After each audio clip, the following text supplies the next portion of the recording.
I am calling to order the Special Committee on Reducing Red Tape. It is Wednesday, March 18th at 12:03 p.m. Madam Clerk, please call the roll. Alderman Narayan. Vice Chair Browning. Present. Alderwoman Velazquez. Present. Alderman Aldridge. Alderwoman Cox Antwi. Chair Schweitzer. Present. Alderman Narayan. Alderwoman Cox Antwi. Have 4 present. We have a quorum. Thank you, Madam Clerk. A quorum being present, we will move on to approval of the minutes. I do want to note that the minutes from Wednesday, November 19th, at the top it says 12:30 a.m., so if that could just be edited to say 12:30 p.m. And with that edit, I would entertain a motion to adopt the minutes from Wednesday, November 19th, 2025. So moved. Second. Madam, it's been moved by the Alderwoman from the 6th, seconded from the Alderman from the 14th. Madam Clerk, please call the roll. Alderman Narayan. Vice Chair Browning. Aye. Alderwoman Velazquez. Aye. Alderman Aldridge. Aye. Alderwoman Cox Antwi. Yeah, I know. I'm trying. Chair Schweitzer. Aye. Alderman Narayan. Madam Clerk, I think they're Alderman Narayan and Alderwoman Cox Antwi are just need to be moved over. So once you move them over, if you could do the roll the second time through.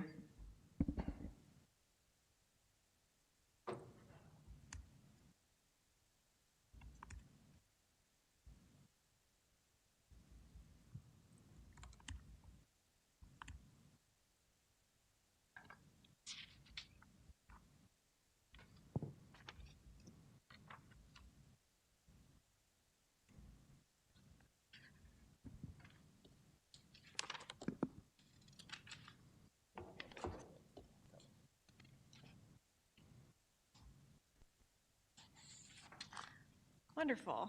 Okay. Alderman Narayan. Aye. Alderwoman Cox Antwi. Aye. We have 6 aye votes. Thank you. With that vote, we have passed the motion of, or passed the approval of the minutes from Wednesday, November 19th, 2025. Moving on.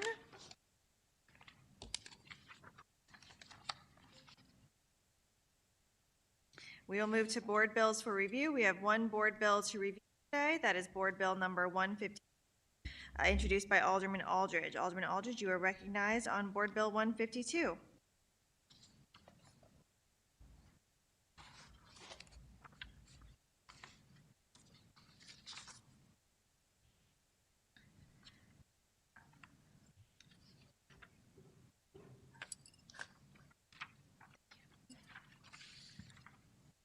All right. Thank you, Madam Chairwoman and members of the Red Tape Committee. Board Bill 152, eventually we will have a committee sub, but I'll just high-level talk about what the bill is, and then hopefully we can adopt the committee sub to talk about the changes from the original bill to the committee sub, and then have some amendments. So Board Bill 152 is ultimately repealing and amending certain ordinance within our food truck and vending district code. So this has been a long in the works bill. I think this is probably the 3rd year that this bill has been filed and worked on. It's got out of committee last year, and I think we're at a really good point of getting out and hopefully getting it to the floor this year. This is a piece of legislation that has truly been a group effort of many individuals. So I do want to thank all individuals that have been at the table this year to kind of work on this piece of legislation. We started to meet weeks ago with a lot of stakeholders. We had a stakeholder from the Central West End, Mr. Jim Dwyer. I want to make sure I get his last name right. Mr. James Page from Downtown DNA Neighborhood Association, Mr. Matt O'Leary, who is over the Downtown Forward. We had the president and the vice president of the Food Truck Association. We had the president of the Food or the Restaurant Association, who's here with us today, as well as individuals from the Street Department, my office, Mr. Matt Heskamp, as well as Miss April, who was amazing taking notes. Somebody from the president office, Ms. Janika Hayden, helped on this policy. And in the previous years, some of the language that we incorporated came from the mayor's office when Casey was helping on the last version, as well as the streets department. So what we plan to do when we eventually adopt the committee sub is we're ultimately trying to cut red tape for food trucks for them to be able to operate. One of the things I heard as I spoke with a lot of food truck owners is it wasn't really clear between SLDC and the streets department when they would get their map of where they actually can operate and vend. So we want to clear that up and give more options, but make it very detailed of where they can.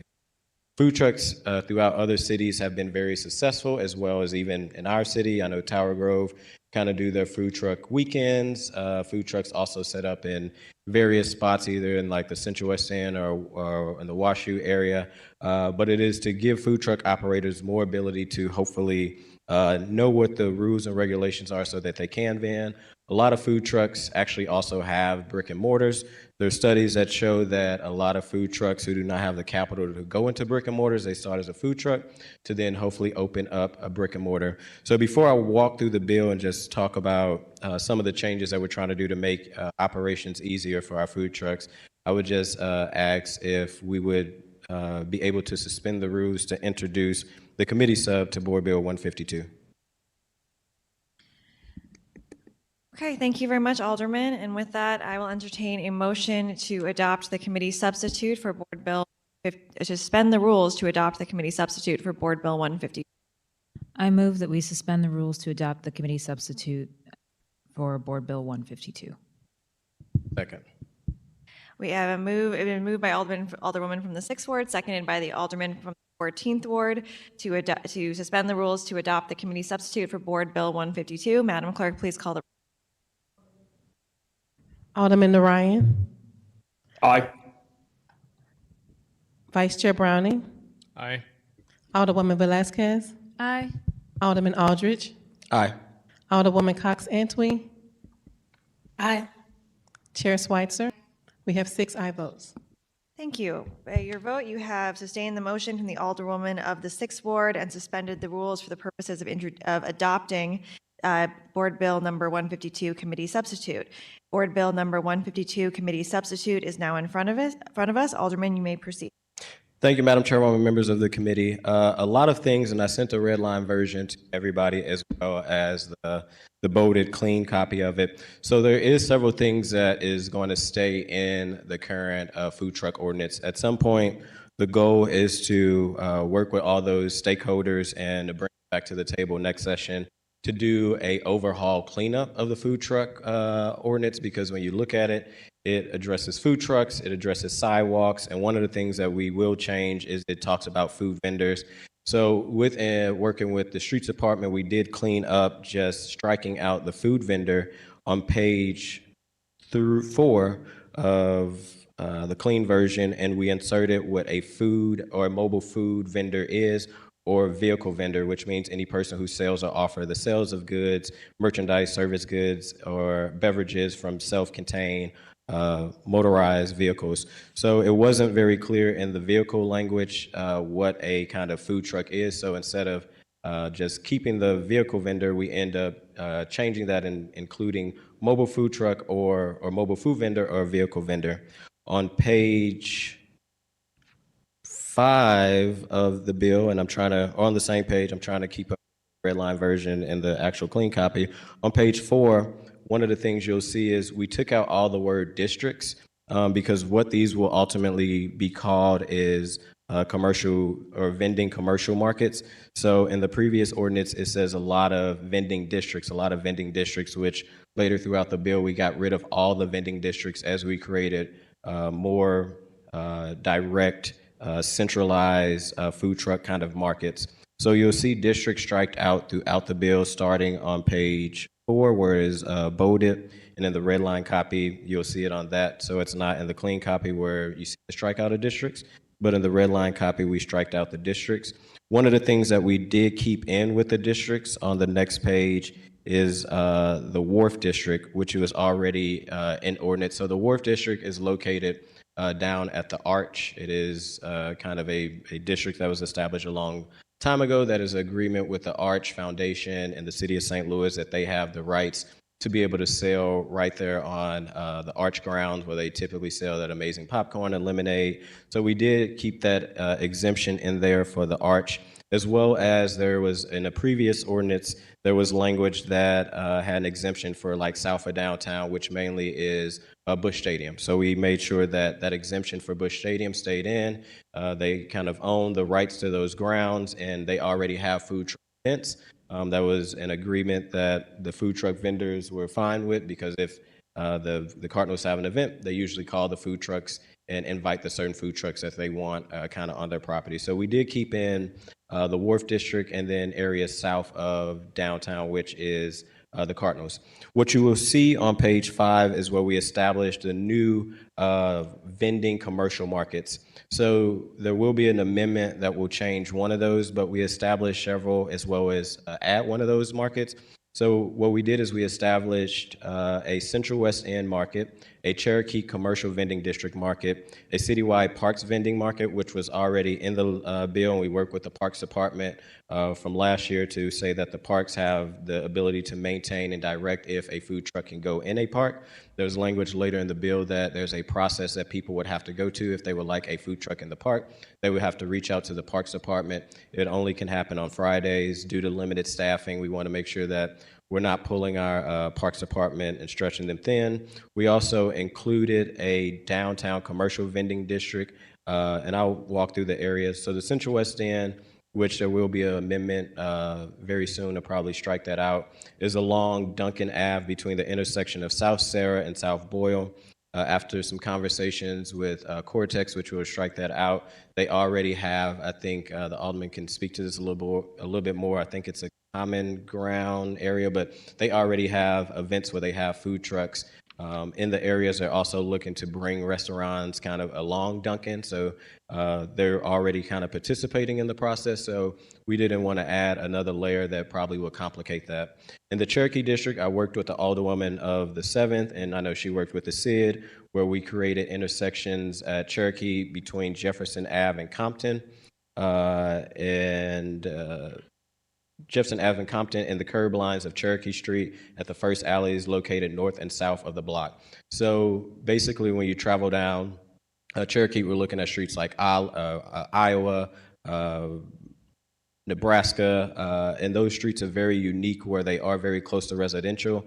So we put language in there that said very close to the alleyway. So we have worked with the CIDs and the Alderwoman to be very clear where they cannot go beyond the alley, because beyond the alley is where you kind of get into the residential. And the downtown commercial market, we're looking at the public right-of-way along Market Street between the intersection of South 8th Street and South 16th Street. So they would be located up and down Market from 8th to 16th. One of the things that has been talked about as I talk to people that work downtown is there's not a lot of food options for people that, work downtown. And, we have Bobby, who's out on the corner, who sells amazing food, but there's not a lot of options for people to get food kind of during those work hours. Another market that we're adding is the Downtown West Commercial Vending Market, which will be right outside of the intersection on Olive and 18th Street and 19th Street, right near the police station. In conversations with MLS Soccer, they was in agreement with being able to add this location, so as people leave the soccer game, that they could be able to go to a food truck. And we also added a location at North Leffingwell and Bermuda, right? That was one of the suggestions from the food truck associations right outside of Wells Fargo. They used to have a lot of food truck options out there, but they kind of stopped, so we're adding that back in. Another location that we're adding is the Grand Center Commercial Vending District. With talking with Grand Center Arts, they was in support of this location. It's kind of right outside of Sophie's bar, and that is located right at Josephine. So this new location would be along Washington between Compton and Josephine. Again, there's not a lot of food options there. Typically, if you go to Sophie's, there is a food truck that pull up there, but technically, just the way that it's written, probably shouldn't be there. So we just want to clarify to make sure that they have the right to be there and to give that food option to them. Again, we talked with the Grand Center, and they was in very support of making sure that there's more food options in the Grand Center. As you get to page 9 of the bill, this is where we talk about, give me a second. Actually, page 11 of the bill is where there's language that already talks about sidewalk and vehicle vendors. I want to be very clear, we did not touch anything when it comes to sidewalk vendors. Again, in the code, when you look at food trucks and sidewalk vendors, they're kind of all into one. We did not want to touch sidewalk vendors. That was never the goal when we worked on the legislation last year, and also this year is to touch the sidewalk vendors, but to start with the food truck. Hopefully when we come back around and ultimately do a huge cleanup of the code, because it's all in one, that we will be able to touch the sidewalk vendors. But we did add on page 11 on line 5 that these designated commercial vending markets that are established in the previous section of the mobile food truck shall not be applied to the sidewalk license vendors. So basically, we're just keeping those separate. We're keeping the food truck and the sidewalk vendors separate. All licensees from the sidewalk vendors currently have to go through the streets department, which they already currently do, and any sidewalk vending operating prior to this passage of the ordinance will still be able to operate in the current form. So we didn't want to pass this bill and then make it even more confusing for the sidewalk vendors. We want to be very clear. This was only about our food trucks. On the next page, this was just an addition that the streets department thought would be important, is when we talk about insurance, that also there must be on their insurance, they must be listed with the city of St. Louis. Right below that, again, in our code, and originally the bill said sidewalk and vehicle vendors shall only be permitted to operate from 6 a.m. to 11 p.m. Since we are changing the operating hours of food trucks, we end up striking that out. We created a new A and B. The A is for the businesses that are sidewalk vendors. We're keeping them at 6 a.m. to 11 a.m., which is in the current ordinance, and we're extending the hours for food trucks from 6 a.m. to 1 p.m. Further down on that page, in section on page 14, line 15, we talk about O, which basically the street department shall maintain all applications of licensed vendors and shall publicly post those on the website so that people can know exactly who are the licensed food trucks that are allowed to be in those areas. In section or line 21 on page 14 at 8.108A, we created this new mobile food vending permit display, which ultimately will display a permit process or a permit number on each food truck vehicle so that people can be able to identify what the food truck is and who the food truck is. And we talked with the streets department. They are in full support to be able to kind of create this new placard that will now be displayed on each food truck. They shall have a decal that is no less than 6 inches in diameter and 6 inches of kind of a square footage on all sides. These must be displayed on the outside of the food truck. The streets department will work with the food trucks to create these new placards so that these decals can be scannable, and also it will be a link that will go to the city public database to know if this food truck is actually a food truck that is licensed with the city of St. Louis. When we get to page 17 of 21, we struck out a lot of language that was in the old bill, and we just added, again, the cleanup between vehicle and mobile food truck, and just added all vehicle vendors must comply with this display requirement of the section that is above, which is talking about the permit or the decal that has to go on the food truck that the streets department is now in favor of doing. When we get to, it's a lot of strikeouts here from the old one. On page 20 of 21, we did add a complaint and violation kind of process so that people that have issues with either food trucks that are not operating in good faith or food trucks that are operating out of the hours of operations can have a process to be able to file a complaint with CSB. And we did put like a process of how many complaints will lead up to potentially a suspension. and violations against a food truck, and even potential revocation of their food truck license up to 1 year, which is right below that. Any allegations will be investigated, so it does give kind of due process. Just because somebody filed a complaint with a food truck, it will be investigated by the street department. If 3 legitimate violations are actually found to be deemable, the food truck permit shall be suspended just for 2 weeks, and we'll work with the street department to make sure whatever actions is corrected. If 5 violations are determined or that actually exist, then the food truck permit will be revoked for a 1-year process. Again, we wanted to add some kind of accountability in there to make sure that we know why a lot of our food trucks are operating in good standing, but if there is a complaint of a food truck, that there's a complaint process. And on the very last page, page 21 of 21, we added that we will review this legislation within 1 year. The goal is to continue to keep all the stakeholders at the table to make sure where these vending areas are, that things are going fine, that there's no issues, and then review it if we need to remove maybe certain vending zones, or hopefully some alders say, hey, this is a great piece of legislation and we'd like to add some vending zones within our area.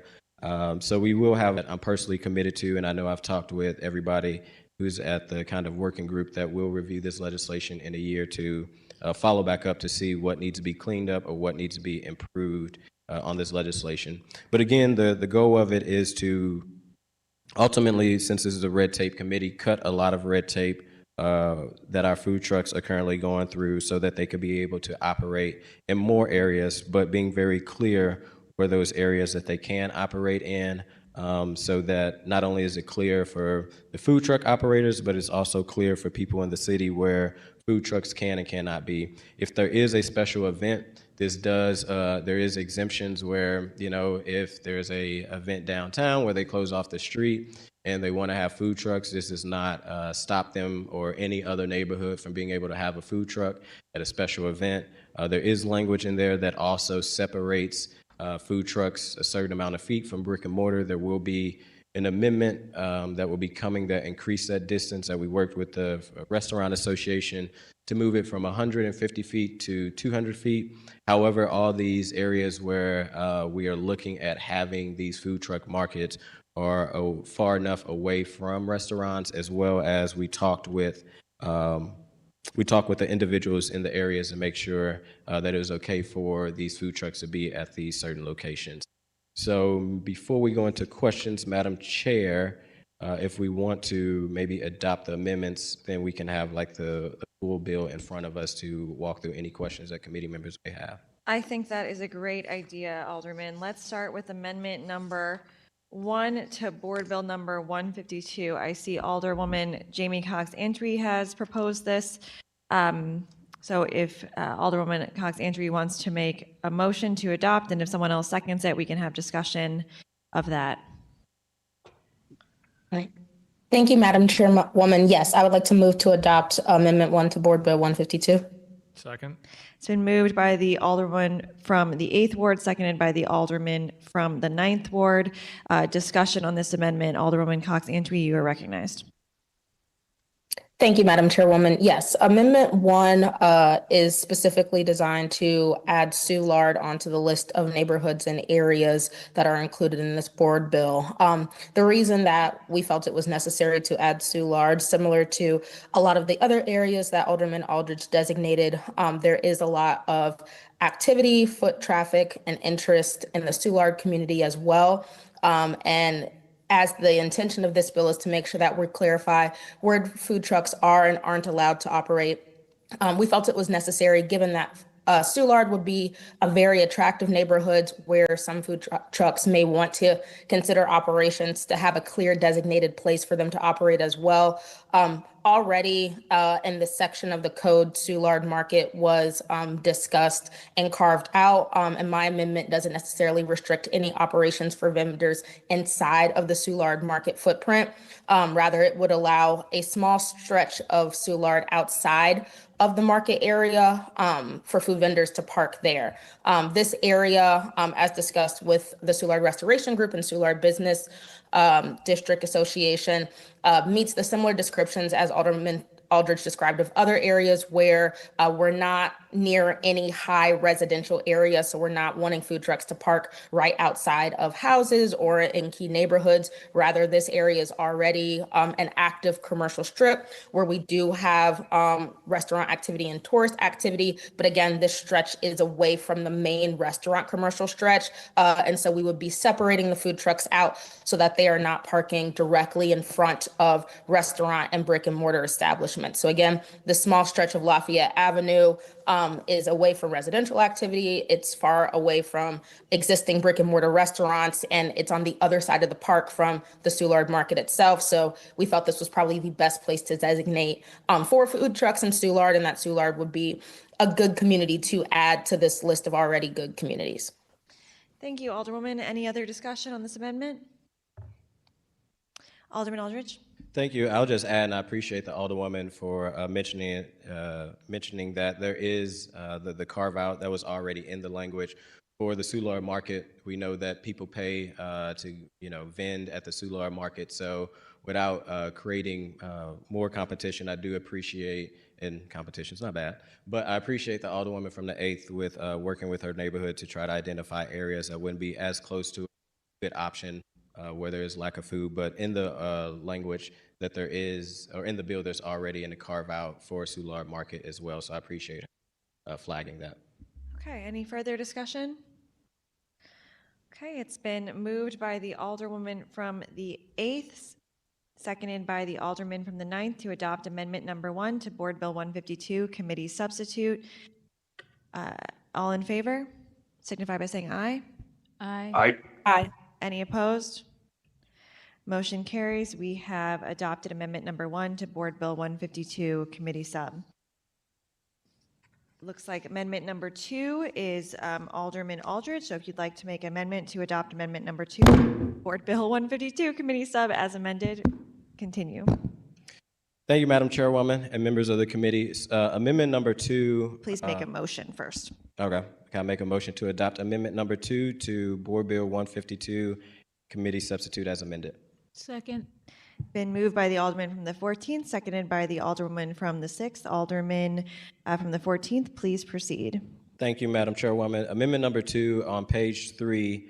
On page 3, where we talk about all the vending districts, what we're doing is we're striking out the Central West End vending district, and then since we adopted Amendment Number 1 that creates Soulard, we just correctly put them in alphabetical order, where now we will have Cherokee vending district, the citywide vending district, the downtown commercial vending district, downtown west commercial vending district, the Grand Center commercial vending district, and then adding in Alderwoman from the 8th Soulard vending district. But within conversations of people in Cortex, we felt that it may make sense to strike that one out because there's already food truck activity where they do invite food trucks to come within that area. So we're striking out the Central West End vending district and then just re-alphabetizing the rest of the districts, as well as the one that's added by the Alderwoman from the 8th.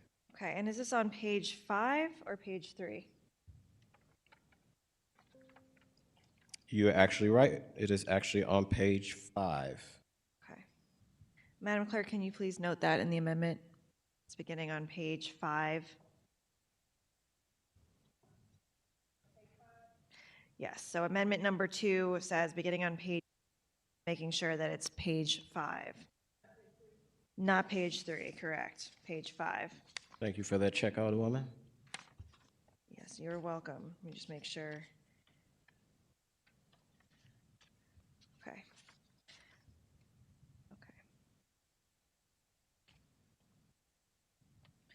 Okay, any further discussion on Amendment Number 2? Seeing none, we have a motion to adopt Amendment Number 2 to Board Bill 152, Committee Substitute as amended from the Alderman from the 14th, a second from the Alderwoman from the 6th. All in favor, signify by saying aye. Aye. Any opposed? Motion carries. We've adopted Amendment Number 2 to Board Bill Number 152, Committee Substitute as amended with that change from page 3 to page 5. Okay, Alderman Aldridge, you are recognized first to make the amendment number 3. If you'd like to make that amendment, or motion, my goodness. Go I'd on like for to it. make a motion that we adopt 3 to Board Bill 152 Committee Substitute. Second. It's been moved by the Alderman from the 14th, seconded by the Alderwoman from the 6th to adopt amendment number 3 to Board Bill number 152 as amended. Alderman Aldridge, you may proceed. Thank you, Madam Chairwoman. We did get the page right this time and the line. This was one of the requests from the Restaurant Association in negotiating in good faith. So on line 12, where we talk about, and this was already language that was currently in our code, where it says no licensed vendor can vend their business within 150 feet. We're changing that from 150 feet to 200 feet. Again, it was negotiated with the Restaurant Association to just make sure that there's that kind of protection between brick and mortars and food truck, even though the distance that we're looking at will not be within the kind of that range of those restaurants. So that is amendment number 3. Okay, any further discussion? It's been moved by Alderman from the 14th, seconded by the Alderwoman from the 6th to adopt amendment number 3 to Board Bill 152, Committee Substitute as amended. All those in favor signify by saying aye. Aye. Any opposed? Motion carries. We've adopted amendment number 1, 2, and 3 to Board Bill 152, Committee Substitute as amended. Alderman Aldridge, you may proceed. Thank you. I will take questions unless if we want to go to, like, I know people here to speak, so. Great, thank you so much. I will do public comment before we move forward with members of the committee. So if you are here to speak on this, make sure you've signed in with the clerk on the table up there. Once you've done so, we'll move to have everyone sworn in at the same time. And every speaker will be allowed 3 minutes to speak. So we'll just give people 1 minute to get signed up if they'd like to, and then we'll move forward.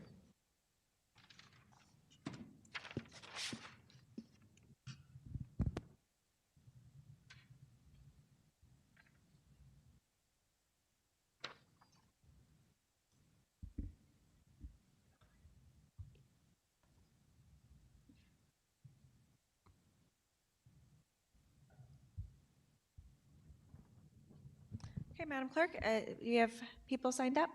We have 3 people signed up. Wonderful. Anyone online as well? No, just in the chambers. Okay.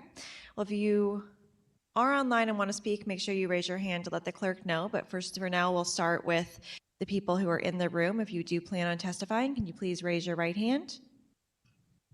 Do you swear to tell the truth, the whole truth, and nothing but the truth? Great. All right, Madam Clerk, please have the first speaker called to the podium. Mr. James Dwyer, in opposition, but undecided. Thank you, Mr. Dwyer. Please proceed. Let's see. Okay. First of all, I want to say that I applaud Alderman Aldridge. Thank you. Oh, thank you. Applaud you twice. So I really appreciate the process that we have been engaged in now for, well, since early 2024. So it's 2 years that we've been engaged in this effort to help shape a bill that works for all affected parties. And I think we have made phenomenal progress. I don't think we're there yet, and that's why I'm here to testify today. So the first matter I want to bring to your attention, and I know I've only got 3 minutes, but I want to bring a procedural matter or question to your attention, and that has to do with Board of Aldermen Rule 64-2, which requires that proposed legislation be circulated by a certain time, 24 hours in advance of a committee hearing. I'm not certain of this, but my understanding is that that rule was not conformed with or to yesterday, and therefore I think there is a procedural question about whether the outcome of this proceeding today will have standing. I just want to get that on the record. So, into my substantive comments. Madam Chair, members of the committee, you may recall that an earlier version of this proposed legislation was first introduced as Board Bill 14 in April 2024 with the intention of creating a citywide vending district. To their credit, a working group was convened by Alderman Aldridge and Greater St. Louis, Inc., with the objective of addressing concerns, reconciling differences, and achieving consensus on the details of that proposal.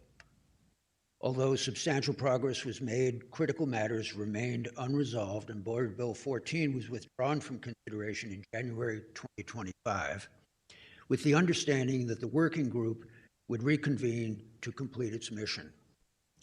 Regrettably, no further action occurred over the following 12 months until the working group was reconvened by Alderman Aldridge 4 weeks ago on February 18th.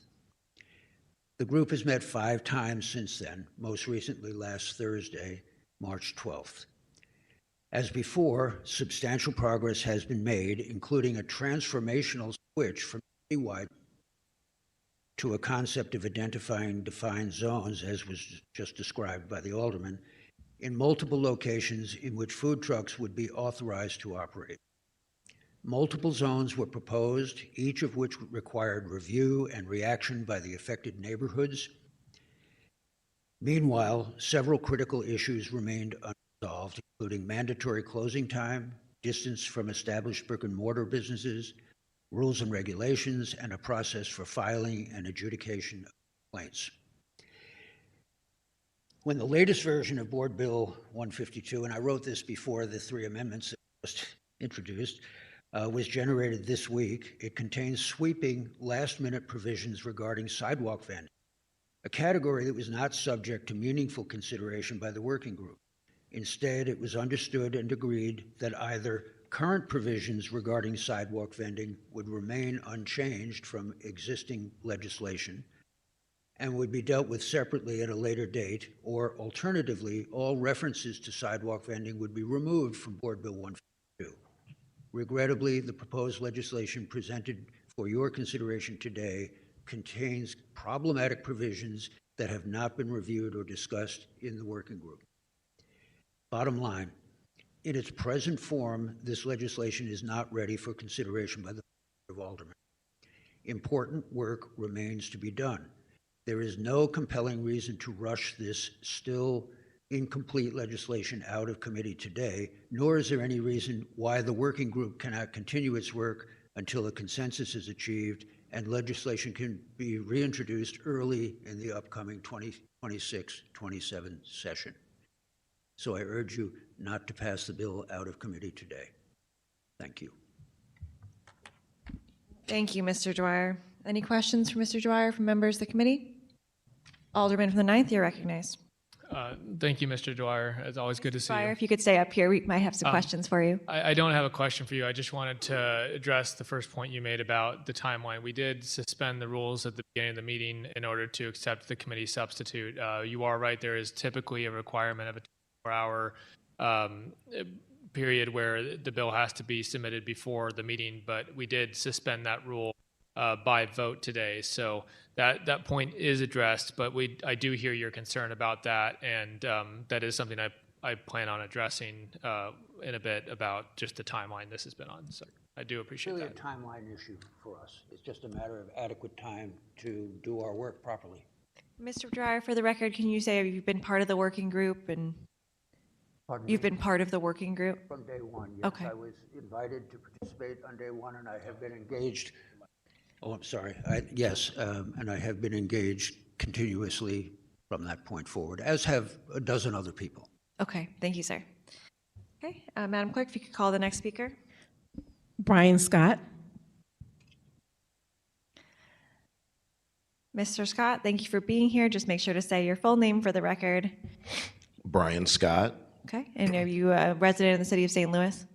I am born and raised in St. Louis and a business owner. Wonderful, please proceed. Thank you, Madam Chairwoman, Alderman Board. Appreciate you convening this today. I want to give special thanks to Alderman Aldridge, who has really taken up this task, this monumental task of benefiting the St. Louis city. And this is what this is really about. I am a food truck owner. I am a restaurant owner as well. I've had 2 restaurants in the city of St. Louis, and I own a food truck, Doggy Mac's food truck, and I've been operating for 8 years now. And as I was said, born and raised in North St. Louis, Euclid and St. Louis Avenue. So I've been living in the city of St. Louis for the bulk of my life. In that time, as small business owners, as a small business owner, as a Black small business owner in St. Louis, it is difficult to break in to the American dream. It's difficult to break into the chance to build something from nothing. Food trucks are a way to do that. I've owned like I said, restaurants and food trucks. There are equal expenses in both, but to get into the food truck business is slightly easier than to get into the restaurant business because of the mobility sake. And that's what we're talking about here, and that's what this bill is really putting together. It's allowing these mobile food truck owners who are just getting started to really make the best out of this business and grow, and to be able to expand if they want into a brick and mortar. And it's really important to have places to vend. In the last 8 years that I've owned a food truck, there are places on the map to be able to vend, but they are very limited, and they are not necessarily what the map says they are. So this bill is the start. I agree with my friend Jim Dwyer. This is not the end. This is just the beginning of something that's going to transform the St. Louis community. And we definitely want to lay this groundwork so that in a year we can come back and readdress and hopefully build once this is a success. Mr. Dwyer I want to make sure before my time runs out that he said there's no compelling reason to pass this bill now. I disagree vehemently. The compelling reason is that food truck owners are closing by the dozens every single year. And it's because we don't have places to vend, primarily. So I disagree that there's not a compelling reason. I think for the sake of tax-paying business owners in the city of St. Louis, that is the most compelling reason to get this started now. Thank you so much for your comments. Any questions? Okay, seeing none. Thank you, sir. I appreciate you being here today. Thank you. Bill Gavel. In support. Wonderful. Thank you, sir. Just make sure to say your full name for the record, and you're a city resident, which ward or business owner, and I appreciate you being here. Billy Gomel, and I'm not a city resident. Okay, please proceed. I'm here today just to say thank you to Alderman Aldridge. He's done a great job in carrying this bill forward, forming a red tape committee. We worked very well together, and looking forward to continuing that work. The Restaurant Association is in support of the food truck bill. We believe that food trucks present an opportunity of entrepreneurialism. We think that it addresses some of the growing issues that we have in St. Louis. I live not far from here, but not in St. Louis. And, we're, as an industry, we're kind of falling on some tough times, kind of COVID increased cost in a lot of ways. We have a lot of our restaurants that are leaving. We believe that food trucks are a big part of that community and help fill some of those. I don't really like to use the term food desert because we're not there yet, but thinking ahead, we could be that. And so I also want to say thanks to the committee. We had originally proposed that we move the food trucks 300 feet away from a brick and mortar with written permission. In the spirit of compromise, the alderman asked me to take back to my membership and poll them. In the spirit of compromise, they were willing to bring that number down to 200 feet to help move this forward. And we are also, as an association, in favor of the districts, the markets. We think that that's a good opportunity to help build the community in St. Louis and help move the food trucks forward. Thank you, sir. And how many restaurants do you represent in the city of St. Louis? In St. Louis, 714 Wow, okay. statewide. We are the oldest restaurant association in the United States. Statewide, we have 12,000 plus food establishments, many Wow. of them which are food trucks. Many of them are brick and mortars that also have food trucks. Thank So- you. Any other questions from members of the committee? Alderman from the 6th, you're recognized. Thank you. I just want to clarify, 714 within the city of St. Louis? Yes, Thank you. It is a lot. 714, I'm sorry, licensed establishments. So some of them are food trucks that are domiciled in St. Louis. Some of them are sometimes street side vendors, restaurants, brick and mortars. So it's kind of a broad variety there, but 714 licensed establishments. Great, thank you. Thank you. Thank you. Any other questions from members of the committee? Thank you. Appreciate you being here. Thank you very much for your service. Of course. All right, Alderman Aldridge, if you have any comments, then we'll go through members of the committee for questions.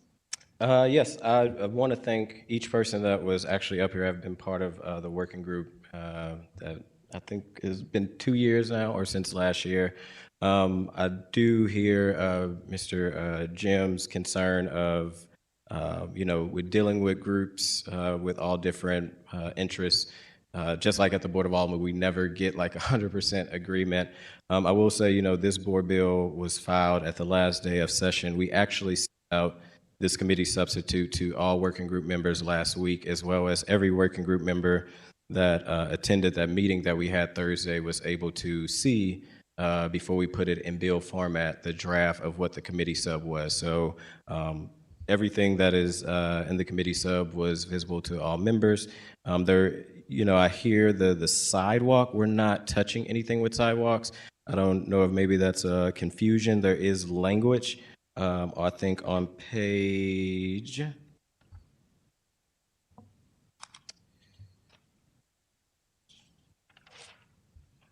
give me 1 second.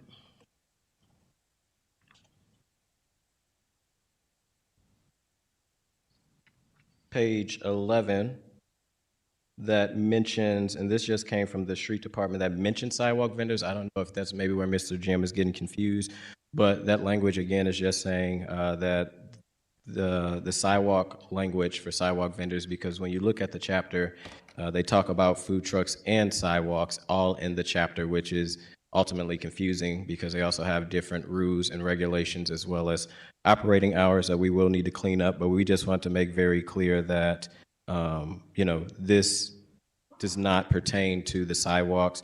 And I hear the suspension of the rules. That was because of the committee substitute. I think it's like 30-something hours per our rules, but it's something I would say that's first before even committee members seen it. I made sure that the working group seen it. And I know it's not uncommon. I think Alderwoman, the HUD's committee, we suspended a committee substitute for the ARPA bill, which myself, you, Alderman Browning, Sanye, Clark Hubbard, and Shane all voted for to suspend that rule to introduce that ARPA bill.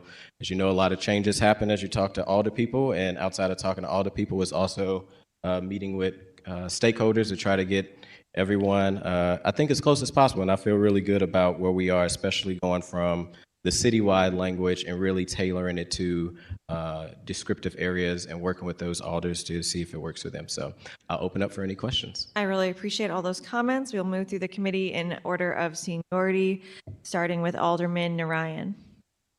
No questions. Thank you. Thank you, Alderman Velasquez. Can you just talk through a little bit of the process of how the bill ended up with those areas? Yeah, so originally the bill before we adopted the committee substitute, I think Board Bill 14, as Mr. Jim or Dwyer had mentioned, the previous ordinance talked about a citywide approach because the goal was like, how do we make it easier for food trucks to operate? And one of the concerns that I heard from not just alders, but the restaurant community, by making it citywide, not taking into account of the brick and mortar locations that are there. So one of the cool things I think that was a real huge change that came out of this piece of legislation is to create those areas.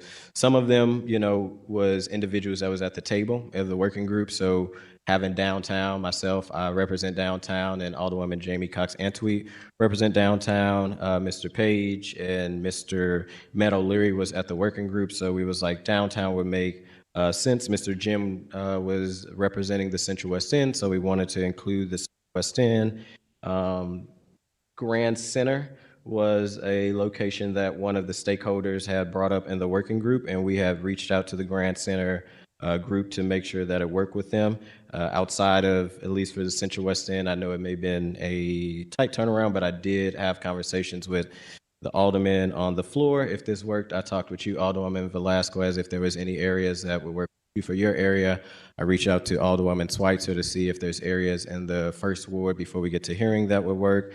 The Alderwoman from the 7th, which she indicated that she would love to have them on Cherokee Street. So outside of reaching the stakeholders, I also reached out to every alder that would potentially be impacted by it by just saying, hey, would you like to have an area? As I talked to the alderman from the 5th, he said he wanted to keep the hill out of it.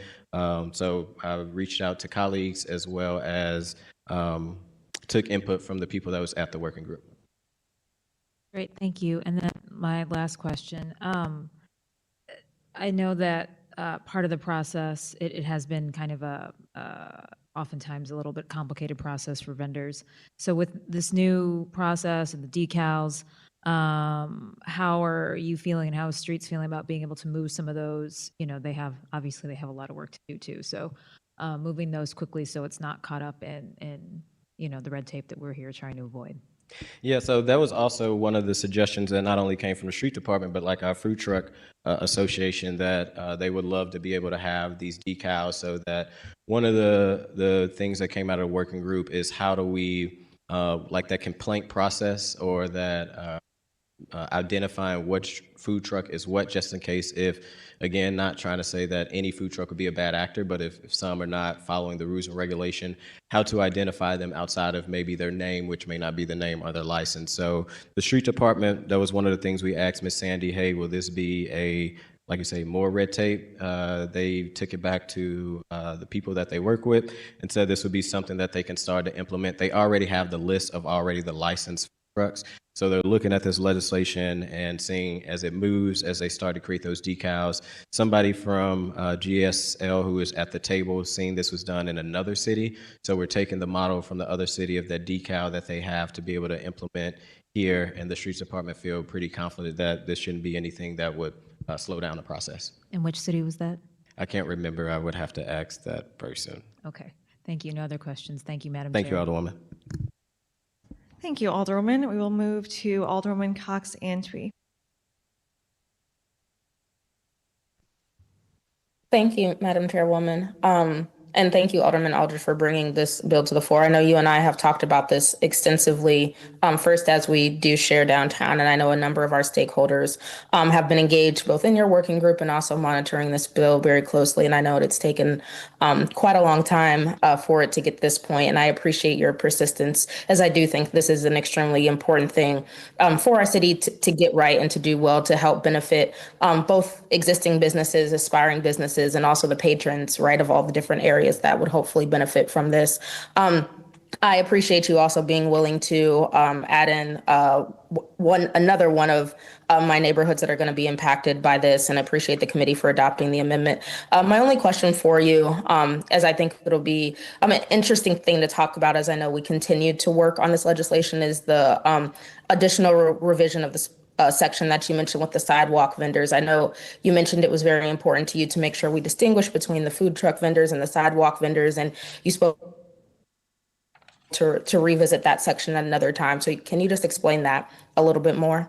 Yes, ma'am. So the goal, even when the bill was originally filed, I think my first year didn't move it, and as we started to work on it last session, was just to address food trucks. But then what we noticed when you look at the code that talk about food trucks, it really has food trucks and sidewalks all mixed into one. You know, there's different rules for food trucks and sidewalks because one's a vehicle, one's like a push cart. There was different requirements of certain licensees because sidewalk vendors don't have to get like a certain stuff that vehicle food truck individuals have to get. So the goal was never to, when we was doing the food truck last session, to touch the sidewalks. And I'll be real, as things got a little bit more political within our ward with the sidewalk, I really wanted to stay away from that until we have a kind of holistic approach of redoing that whole code and not jump into a fight that will look like we are supporting one or the other, as more conversations are being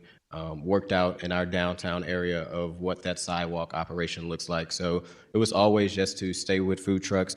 The challenge is when you do look in the code, you know, they reference food truck and sidewalk vendors sometimes in the same sentence. So we wanted to just be very clear. That language that I think talked about on page 11 or 13 that we added was just very clear that this does not pertain to sidewalk vendors. So there's nothing that we're doing in this legislation that addresses a sidewalk, only the food trucks. And the goal is to hopefully come back and look at licensees, working with the license collector, because she has brought up her concerns of just the process that some food truck and sidewalk vendors have to go through, and do a whole look at a revision of our food truck code to just make it more clear.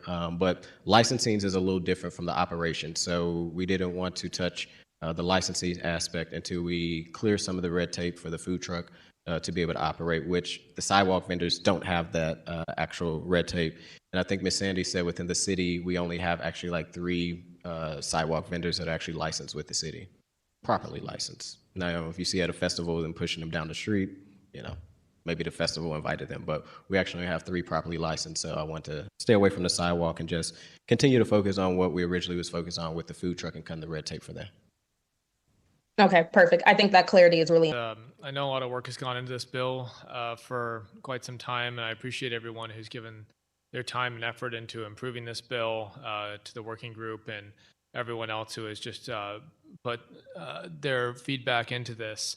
I have a few questions about the bill. I'll start with the Streets Department is in charge of permitting and investigating violations. Any reason why it's the Street Department and not the Health Department, which usually would do inspections of our food establishments? So we continued on with the Streets Department because this was, even though the Health Department does do like making sure if, you know, they got to get their food certification because they sell food, we stuck with the Streets Department because they have more ongoing conversations and interactions with the street vendors. So outside of the Health Department just certifying them, saying that their food is safe, a lot of times from what I heard from the first, or from the individuals who are actually doing it, they're in more communication with the Streets Department to make sure that they are aligned in the right location, make sure that they know where they're able to vend. There's more of a relationship already established between our Streets Department, which Ms. Sandy works with our food trucks. I mean, she probably can tell you about 80% of everybody on that list just off the top of her head. And the Food Association works very close with the street. So since that relationship was already there, we thought it would be smart to live in the Street Department instead of the Health Department.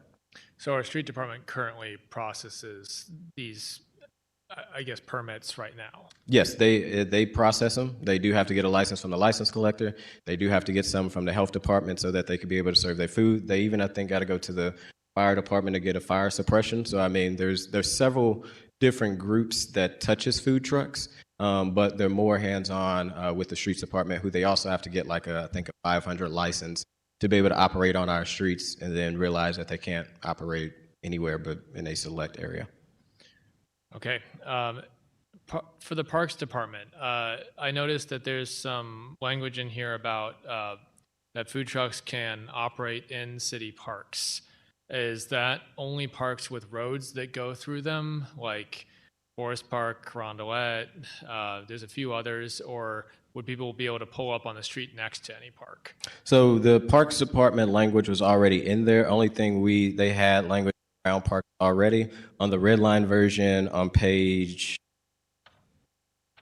our bill on page 5, since parks was mentioned already in the code, we just end up putting that the city park vending market shall mean any area maintained by the Parks Department, Recreation and Forestry. So they cannot currently pull up to in a park, so they can't just pull up in O'Fallon Park, which have roads, unless they actually coordinate with the streets department. So the current ordinance already mentioned like parks, but it wasn't clear, so we just wanted to define parks. And Commissioner Hagelman was at our working group last year and said that if a food truck wanted to vend in a park, that they would have to reach out to the park, but they would have to go to the park to do that. But we did not change anything besides just defining what parks meant with city parks. So the Parks Department would still have authority to dictate what happens in each park. Correct. So no different than that. So fairgrounds and other things would still be off limits in what the Parks Department says. So only park that is not off limits is Tower Grove, because they're like a private park maintained by the city, but that would be the only park, or maybe Forest Park, because we don't own that. But any citywide park is not a vending area unless they work with the Parks Department, or if they're having a special event in that park and get the green light on their special event application to be able to vend there. yeah, I think my concern is really geared around noise. Food trucks often operate generators that produce quite a lot of noise, and so if they're rolling up in a park, I mean, I know I enjoy Forest Park, which we do own Forest Park, and I would not want Jefferson Lake to suddenly have 4 food trucks next to it running their generators when people are out there to kind of enjoy it. Yeah, I mean, as you know, I think Forest Park is ran by Forest Park Foundation, so like we can't. Public-private partnership, but Yeah. the city owns it. Yeah, so we're not.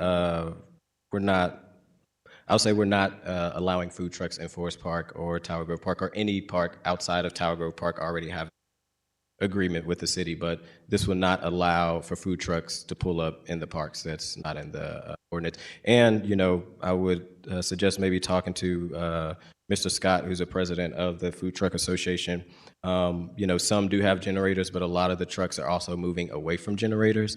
I think that's a little bit of I wouldn't say a myth, but that all food trucks make a bunch of noise when all of them don't necessarily all have generators. They are changing the way that a lot of those food trucks are operating to go away from the generators. And speaking of noise, I think that's a important question to kind of ask, if there's anything having to do with the permitting and reviewing what kind of power generation these food trucks use, because I've had issues in the ward about where a food truck is parked on private property, operating with the permission of that private property, but nearby neighbors have to deal with noise and exhaust all day that ends up creating a little bit of a noise complaint.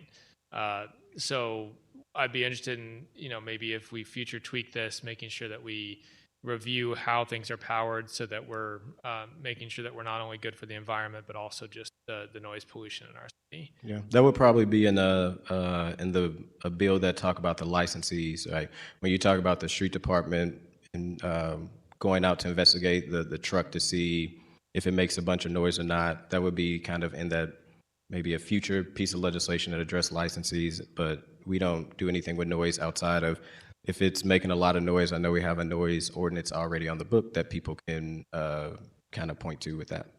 All right, thank you. So for the 200-foot separation distance, we just did that amendment to make it 150 to 200 feet. I noticed that in the bill, I go back to that page, I remember, but it says comparable goods. Meaning not the same kind of If it's a pizza food truck, we don't want them to be parked outside of a Emo's or Papa John's. So it's not like, oh, they're selling food and that business sells food. It's like they're selling burgers and that business sells Correct. burgers. Okay. The original bill had a fiscal note. Is there an updated fiscal note for this bill? I don't believe so. We're waiting to get back from Sandy what those decals, that would be the only kind of fiscal impact, is we're waiting to see what that would look like. So she's looking to see what other cities does. That's what I was wondering, is just how much time and money this is going to take for the street department to administer this. I have concerns about the complaint system specifically. We can't even get utilities to repair their street work correctly, to get an inspector out and make sure that we're having road work done correctly. So what is the capacity of the streets department to investigate complaints? Is it just going to be Sandy looking into these, or who in the street department would? No, there's other folks that work, they have like a food truck team that they not only help with the licensees, but they also help the food trucks to be able to operate. I think they're like a team of maybe 5 to 6 people. But of course, they're not just focused on food trucks. They do a lot of stuff. If you do have language that you think would make sense with the complaint, definitely open to it. And, you know, I hear you. I think that's, you know, one of the struggles of every piece of bill that we pass is enforcement, with every city worker being understaffed, underpaid, is making sure that it actually can be enforced. But we did want to make sure there was a mechanism and not just keep it open. So if there is issues going on, at least there's a track record 1 through CSB. And then we know as alders, if those aren't being answered, which happens with forestry and streets and others, that we kind of be that middle person to follow directly up with the streets department if somebody in the ward is having concerns, which I think in this one, Central West End is left out. So you probably won't have to worry about that part. Yeah, and I want to address that because when this bill was brought, I think I was given about 4 locations to check out in the Central West End about a week and a half ago. I immediately went and started contacting these areas and the different business districts and everything that these existed in, trying to talk to people, trying to see if they would be okay with that. And to my regret, we weren't able to identify any 4 of those districts as a possible place, mainly due to issues like it was private property that for instance, the medical school operates their own food truck row, but it's private property, and so they run their own permitting for that. Over in the Grove, we have a commercial strip that is full of restaurants, and they all pay into a local tax for a community improvement district, and they had a lot of concerns about competing businesses coming in that wouldn't necessarily be subject to that tax. Similarly, over on Euclid in the Central West End. So I say to my regret because I do enjoy food trucks. I think St. Louis does too. I think we have some of the best food in the country, and a lot of those places that I enjoy as brick and mortar stores now, I remember starting as food trucks. So I know that there's that necessary first level that people kind of need to get into. That being said, I think food trucks also pose different challenges that brick and mortar locations don't. I mentioned noise and generators. I think the proximity to brick and mortar stores is being addressed in this bill, and I appreciate that. Trash production is a concern. Are the commercial corridors or these vending districts going to receive extra trash receptacles, and are those going to be put on like a pickup schedule in order to make sure that the trash that these food trucks generate is being deposited correctly? Yeah, so that is at least within the area that I have with downtown. So the one on the Market Street, I took a drive, there's already several trash bins, either in City Gardens or the park right across the street, or also further up at 1520 outside of the health department that we're looking to add, as well as close to the soccer stadium. That is in Cherokee, they have several trash bins. That is something that we will look into to see if the alders within those wards, so the one in Grand Arts Center, who the executive director is supportive of that location, as well as Alderwoman Keys, if that there can be some maybe partnership either through ward capital to put a few more trash bins. I will say, because I do, one thing that I don't want the conversation to be focus on, and not saying that you're doing it, Alderman, is kind of there's challenges with food trucks. I would say there's challenges with brick and mortars with noise as well and being too loud. And sometimes people going outside with their food and dumping them. Food trucks would not, and I've learned a lot over this last year talking with Mr. Scott. They don't want to leave a bad reputation in these areas because then they know they won't be allowed to come back, or people would not want them to be back. So, trash was one of the conversations that we talked about, where sometimes food trucks have two people driving and cooking, where somebody in the food truck will also go out before they leave and before they get there to pick up trash, because their reputation, and just like a brick and mortar is a business, a food truck's a business too. So they're aware that a lot of times, from what I heard, they go out personally and pick up trash if people drop it. But we are looking at some partnership of Ord Capital to maybe install more, mainly in the Grand Center area. Yeah, I think that's just an important thing to address. As somebody who likes to do neighborhood trash pickups and other things, we often notice where the trash is coming from. And I'm not saying it is coming from the food trucks. I think it comes from a variety of sources, a lot of gas stations. But I think there's a concern about, making sure that we just have the receiving end of that, making sure the trash is being picked up properly. I don't have any more questions at this time. I do agree with the overall goal of this bill. I do question the urgency of passing it this session. We did receive the committee substitute at 5:48 p.m. last night. We just suspended the rules to introduce it.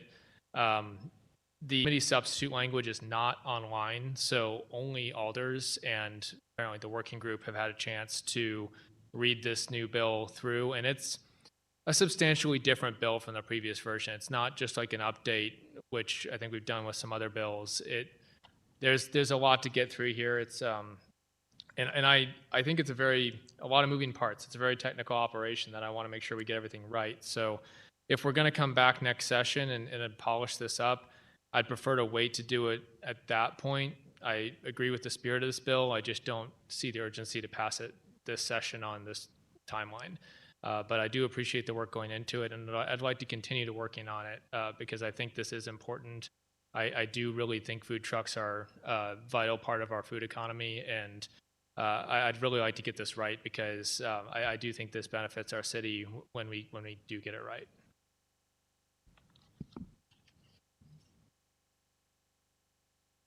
Okay. Thank you, Alderman. I have some questions as well. So first thing, walk us through the permitting process. So say I'm a food truck that doesn't have a license, isn't permitted at all. Can you tell me a little bit about how they would approach this and kind of changes that are in place if this bill moves? Yeah, so this bill doesn't really address the permitting process. I want to be clear. I'll walk you through it, but the permitting process and kind of licensing, the only thing that's added new is that the decal will now be added so that they can help with the complaint system. But the licensees and recently the license collector just created a checklist for food trucks and sidewalk vendors to know before you get your business license, you have to go through this department, which is the health department. You have to go to the streets department to get your street license to be able to vend on the street. And I think it's the fire department, or is it fire department for the fire suppression? Yes. So they have to get 3 different licensees before they actually and pay fees before they actually can get their business license. And this has been the licensing aspect has been a headache for not only the food truck operators but also our collector, license collector. So she has recently did a checkoff list. So when people want to get a food truck, which again the rules is different for sidewalk, if they want to get those licensees, that they have to go through the proper departments to be able to get that. Okay, yeah, I'm seeing a website where it goes through the various different things. Interestingly enough, this isn't necessarily about this bill, but it says stationary sidewalk vendor permits are issued by the Parks Department. I think you said they were issued by the Streets Department. We're not parks, sidewalks vendors is not food truck. Okay, yep, I understand. It's just, I think one of the things that So I heard it is streets. Maybe it's not updated on the website. Right. I think one of the things that I struggle with this committee is that so many of the things that are red tape are less necessarily about what it says in the bill and more about how the person going to get this license or this permit interacts with the city and the process and the steps and the checklist and all of that being kind of opaque. So, if this bill passes, I would love to work with you and the license collector and the streets department and make that checklist easy to follow and the website map, all of those things. I think is possibly really the work of this committee more so than any legislation we pass. I would take you up on that because, yeah. yes, like I say, during this process, even though we're not touching, like I say, the licensing aspect of it, it has been very interesting. One, it's once they get their licenses, the lack of operations where they can go is what we're trying to make successful so that people actually can stay in the city of St. Louis. Talk with some food trucks. They like, yeah, our process in the city is just so jacked up. I get my license and then I can't go anywhere, so I just go to the county. Right. So we wanted to give more options so that they can feel successful, but there is a goal to come back and look at that licensees for food trucks and sidewalks and to make sure that all these different departments are kind of on the same page. That's not pertaining to this bill, but I would say the license collectors also have been frustrated with the hurdles and hoops that of people have to go through and then get a license and end up figuring out maybe they didn't have the suppression. So she is changing her internal process to be able to make sure that it all flows together, but that's more on that's before they get it, which we definitely need to address and change that too. Okay. Great. So you mentioned the streets department would be investigating any complaints. Yes, ma'am. The police department handles noise violations. Do you see that being just like, as Alderman Browning asked, like a separate call, or would that be through the streets department as well? I could see it being through, if there's a noise violation that also, which we're working with CSB to add that in the food truck, that the noise violation also can be part of that complaint process, which the street department could investigate or the police department, but it would be flagged within CSB. Okay.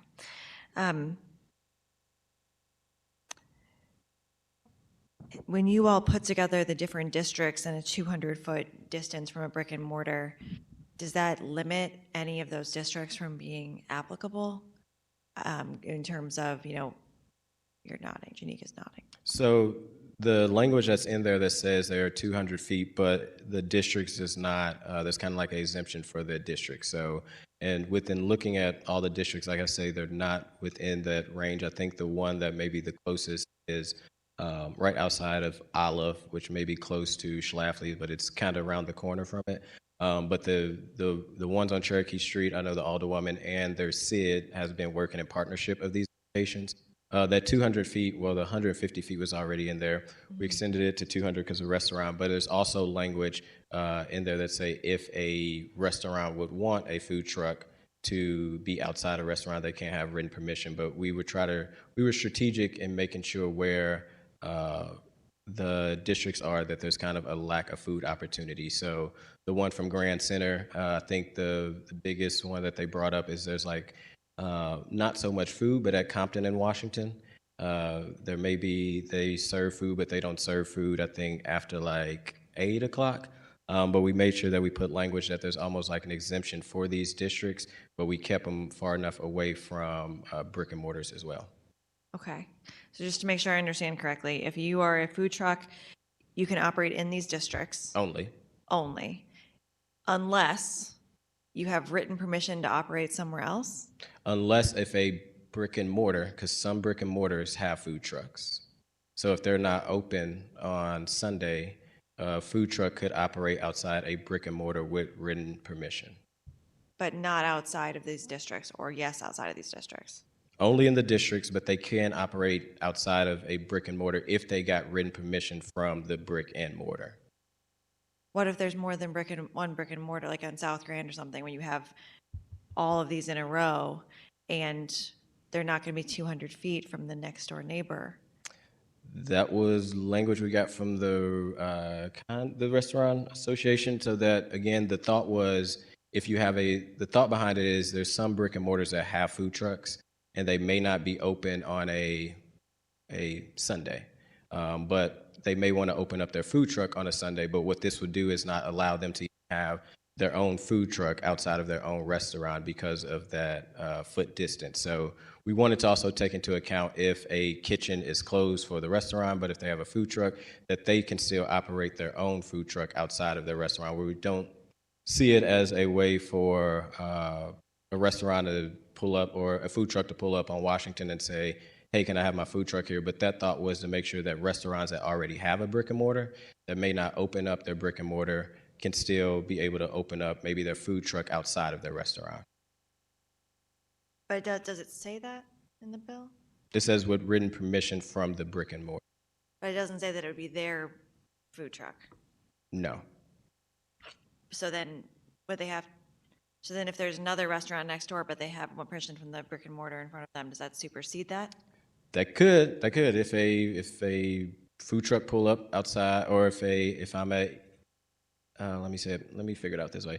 If a restaurant give a food truck permission, the way that the language reads, it would allow for that food truck to pull up there. We can tighten it and say only from that brick and mortar. But again, that goal was to make sure that the brick and mortar who has food trucks, so several of them have food trucks, if they need to operate their food truck outside of their restaurant for whatever reason, that they were able to do that. Okay. I think that might need some more clarity in the bill.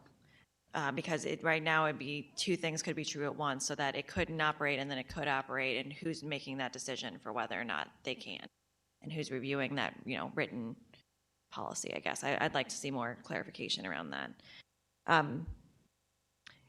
I sent you a bunch of questions earlier this morning, and a lot of them you've done a great job answering. You've already mentioned that you have the support of all the aldermen in the districts that are mentioned. Yes, ma'am.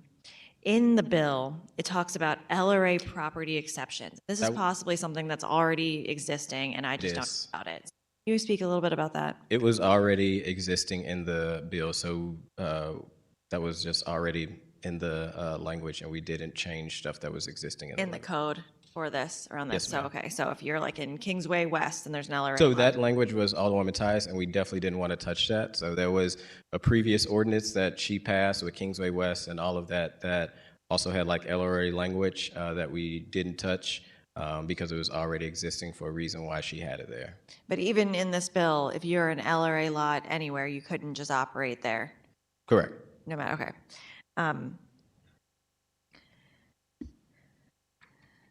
I think there is just a Scribner's error on page 8, line C. It says public way. I'm guessing that means public right-of-way? I would also assume it means public right away. When I looked at it, and thank you just asking ahead of time, that was something that was also already in the legislation code. So yeah, that was something that existed before Okay, any changes, and we didn't change that line at all from what we're doing. okay. It probably should say public right-of-way, though. So if we could, Madam Clerk, just note that as a Scribner's error that we're cleaning up here. Page 8, line, is it page 8? I looked it up, but I don't think it's page 8. What you emailed. I'll find it and make sure we get it for the clerk, the page that it's on. We already talked about the streets department maintaining the decals. Let's see. And with the Parks Department, I was able to talk to them just briefly that their main concern was making sure that they would have the ability to limit who's in the parks. And I know that there's a specific section here letting them set their own parameters because it sounds like they would need to, one, meet the park curfew, which is a concern of mine because this allows to 1 a.m. or 11 p.m. depending, and park curfews are mostly 10 p.m. But that would be something that they would work out if you're going to go into a park. That the Parks Yes, if Department they would were have. going into the park, they would have to get permission from the Parks Department. Okay. And the Parks Department sounds like they would be supplying a copy of their business license, which is part of this with having a decal. They're saying they'd want a $500 refundable security deposit, which isn't part of this, but could be part of something that they said. Yeah, that would be their own Okay. policy set. And then And this, which I don't know if that's, like when alders do waivers for people for parks, if that's one of the things that could be waived, but that's their own process that they have. usually not the security deposit. Sometimes you can waive the permit fee, but not the security deposit within a park. And then you already have in here that there would be a certificate of insurance. Yes, And that's something that is new? that's new. Okay, I think that's a good idea. And naming the city as an additionally insured. Yes. Okay. Okay, I think those are the majority of my questions. I have some just concerns about process, but I don't know that the process is necessarily addressed here. This is more about the locations. This is more the operations after the process. The process is something that needs to definitely be addressed. So I'm gonna be like, picking your brain and hanging out with the godchild to figure this out, because it is very, it's very mushed together when you have sidewalks and streets. But this is kind of the after the process. This is the operations part, so that they can operate and not have that confusion, which you can almost say is kind of part of the process on the operations, because a lot of food trucks have said it's just very unclear where they can operate. So we want to clear at least a little bit of the process on the operations and make it more clear. And I think can eventually come back and address some of the processes for the licenses, which a lot of them are already licensed. We want more and more to be licensed. But since we have a large variety of food truck already licensed, it was like, okay, let's cut the red tape for them to be able to operate, and then come on the back end to start to have those conversations, which the license collector is all in on, of what that looks like with all various departments to make that process a better flowing process. I appreciate that. I think that is, like I said, when in talking with different organizations about this committee and the goals that it should have, so much of it was just the process isn't clear, not necessarily something is legal or illegal, but I do see that this piece is around the operation locations. I'm not prepared at this moment to make an amendment on the 150, 200 foot. I think that's very confusing though, and I would like to, do you think you would be interested in having an amendment on Friday? Oh yeah, we could. So the 200 feet, I think, is a suggestion. Maybe me, you, and the association can talk, definitely open to what that could looks like. It sounds like it's more of maybe the written consent part, but yes, I'm open to working with you to figure out what that could look like Friday. Thank you. I just find that very confusing with, if you have written permission from one business outside of the district, but then you're next to another business, how that could kind of overlap in terms of what's correct. And for the enforcement piece, I can imagine on the back end, them being very confused. And how to maybe I'm gonna have, if it's okay, because she's been like my partner in crime on this, I'm gonna have Janika come up to kind of explain that once. Maybe I'm not getting it as clear. Yeah, I appreciate that. Thank you.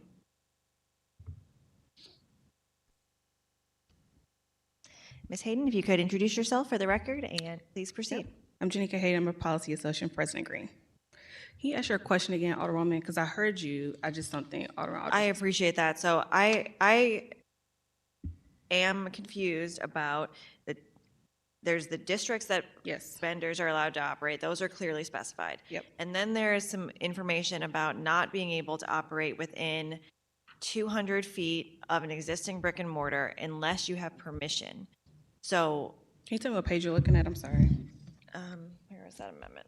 13.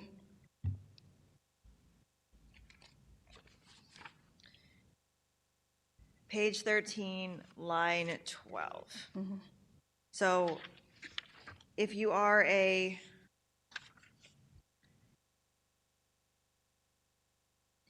no licensed vendor shall conduct a vending business within 150 feet.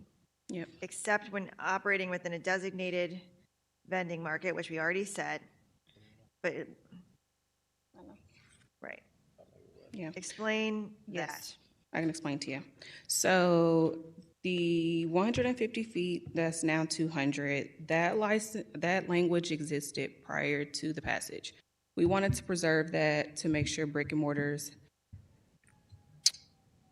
had some autonomy in the situation, but we tried to carve the districts in a way that weren't really near restaurants. So if we went through the districts that are in the bill, the only one that would raise concerns from restaurants would be Cherokee. Now, we talked to the alderwoman, they talked to the CID, there's restaurants up and down Cherokee, but Cherokee CID, as if, I hope I'm not mischaracterizing, they're not so much concerned about food trucks operating around the Cherokee area. So we tried to make kind of an exemption for Cherokee because there are restaurants up and down the commercial corridor of Cherokee, but it's pretty general consensus that we want that area to be a food truck market. So that language after, Right, so it says except when operating within a designated vending market. that is not on a principal arteria located on, that's Cherokee Street. Okay. So There is no written permit. there I'm is trying no to written remember permit in language. I'm not seeing that. Maybe I think the alderman misspoke, but if a brick and mortar did have their own food truck, they can prop it out in front of their brick and mortar. That's no problem. That doesn't really affect this private property. What we really tried to address was vending markets, designated districts, and we tried to our best, stay away from brick and mortar. So the 150 feet is kind of moot unless there is a restaurant in the district. So for instance, on Market Street, the downtown the downtown area, which is 8th Street to 16th Street, there's no real restaurants on that stretch. So yes, the 150 feet provision is there, but it wouldn't really matter because there's no restaurants on Market. And that isn't a clear exception in the bill. So if you have a vending district, Yes. if you're in the district, it doesn't matter if there's a restaurant right next door. No, it does. It needs to be within 150 feet if they're in the market. Not located on a principal arterial street. Cherokee Street. Except when operating within a designated vending market that is not located on a principal arterial street. So, okay. So the exception is, okay, so that when it is operating on a principal arterial street, they The do 100, have to- yes. okay. But if they are operating, trying to get back to the language, on a principal arterial street that is located within the local commercial office district, that's a zone, like per zoning, that is only applicable to Cherokee Street. Downtown, that's commercial. Downtown West, that's commercial. Grand Center, that's commercial. The only place that has that exemption is really Cherokee Street. So they could prop up over there. I think the written It's not, that was consent, yeah, is something from the past. Yes, I think so. Right, just allowing written consent of the owner or manager of the property. And we don't really have that issue anymore because they're not going to be operating citywide. We were contemplating citywide vending, but since we've had conversations with stakeholders, we've narrowed it down to these districts. So it's not really applicable there. Okay. Did One that- of the things I do really like about this bill is the sort of 1-year re-up of this.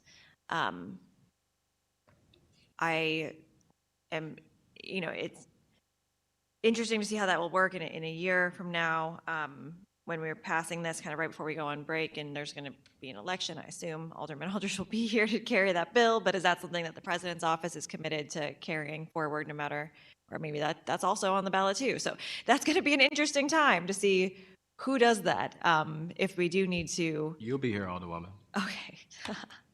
It's on me. Got it. Fair enough. Okay, fair enough. Fair enough. Yeah, so God forbid we're all here. We're Yeah. committed to coming back. Okay, shoot. We are committed to coming back and reviewing the Okay. legislation. But is that something where like the streets department flags it for review? Yeah, so or- I've talked to Sandy, and I think the plan for right now is to see how these markets are working, see if there's stakeholder feedback, if there's anything we need to adjust, if we need to conversations with the Food Truck Association to adjust anything. I'm hoping not, but if so, we'll need to come back. We made that commitment to the working group Right, that and we'll I- come back in a year. I appreciate that. I think that's great. I think that I could see adding, or requesting to have added to the board, different areas within the first ward. Yep. But I am kind of wanting to take a second to just see how this goes. We did have a food truck parked on private property somewhat recently. They had, all the permits, everything was right, but they had the really loud generator and it caused, a week and a half worth of complaints, police calls, really angry neighbors, really intense. And then they changed it, which was great. Yeah. But that is something that, Change the generator? They changed it to a different Good. power source. Yeah, I think they worked with the brick and mortar that was on the property to use their power, which worked a lot better because that became a huge issue for the neighborhood. So, okay. Does anyone have any further questions? Any aldermen in the audience have any questions? No. Okay. Okay. Alderman Aldridge, you're recognized to close. Thank you, Madam Chairwoman, members of the committee. First, I want to thank the working group. This has been an ongoing conversation for the last kind of year and a half. I'll be remiss to not thank, every individual, so I just don't miss anybody. I won't say names, but it has been important to kind of have these stakeholders. And then what I've learned is you can't always have every stakeholder kind of at the table, and we tried our best to get as many as possible. Thank my colleagues for the ones who also added some location to these vending districts. Definitely looking forward to working with you all the way on the licensing part, because when you look at the code for our food truck and our sidewalk vendors, which are all wrapped into one, and I want to be very clear, we are not touching sidewalk push carts, that they still call them, but sidewalk vendors, we're only touching the food vendors. It is a very complicated code, because this is one code that's probably been changed like 23 times just from previous alders doing changes here, tweaks there, and tweaks there. So we do plan to revise the whole code. But I think this is a huge step forward to, right now it's kind of the Wild Wild West for food trucks, and they can't operate. I understand some concerns of like, let's wait, but I think, really asking for guidance for the city of St. Louis of ordinance that have been on the books that's not really either supporting them to be financially successful in being a food truck because they can't operate anywhere or don't know where to operate. So I think what we're trying to do is be very clear and lay out where these areas of these vending food markets can be. Hopefully there'll be more added. I know the alderwoman from the 12th had a location that she wanted. Hopefully we'll get to the floor, but also I keep the invitation open for any colleagues that want to maybe add some markets on the floor. But I think this is a good first step with a lot of feedback from neighborhood associations, a lot of SIDS, stakeholders from the Food Truck Association as well as the Restaurant Association. And it's been so great to see them both work together, because for like the last year and a half, there's been kind of these, pitting food trucks and brick and mortars like kind of against each other. Instead of trying to figure out how do we all in the city of St. Louis succeed together, instead of trying to put two sides against each other. So to have the restaurant and the food truck on the same board on this piece of legislation is a historic moment. And I appreciate everyone again who's been at the table. There's probably never enough time to get legislation perfect, but I do think we got it to a spot that is a really good spot to help cut some red tape so that the operations can be a little bit more clear. And you have my commitment, God willing, that I'll be back, as well as the president be back, and the alderwoman from the 6th is back, because I know she cares about the food truck too, that we all can work together to get this done, to address the licensees aspect of it, because I know this is extremely important. So with that, thank everybody for the long hearing and the questions, and I'll ask for a due pass recommendation on Board Bill 152 Committee Substitute as amended.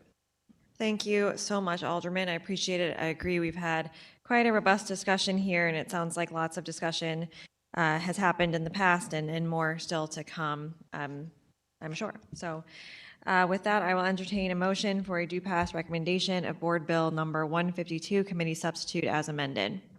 I move that we pass Board Bill 152, or Committee Substitute for Board Bill 152, out of this committee with the due pass recommendation. Second. It's been moved by the Alderwoman from the 6th Ward, seconded by the Alderwoman from the 8th, that we pass Board Bill 152, Committee Substitute as amended with a due pass recommendation. Madam Clerk, please call the roll. Alderman Narayan. Aye. Alderman Browning. No. Vice Chair Velazquez. Aye. Alderman Aldridge. Aye.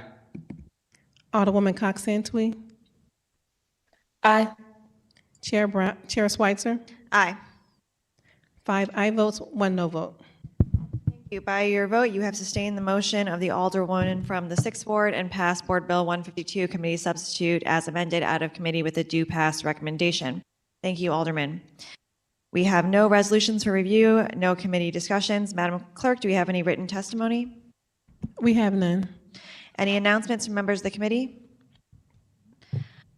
Hearing none, all members were present today, so we have no excused members. And with that, I will entertain a motion to adjourn. Second. All those in favor signify by saying aye. Who made the motion? Alderman from the 9th made the motion, seconded by the Alderman from the 14th. All were in favor. And we are adjourned. Thank you. Thank you.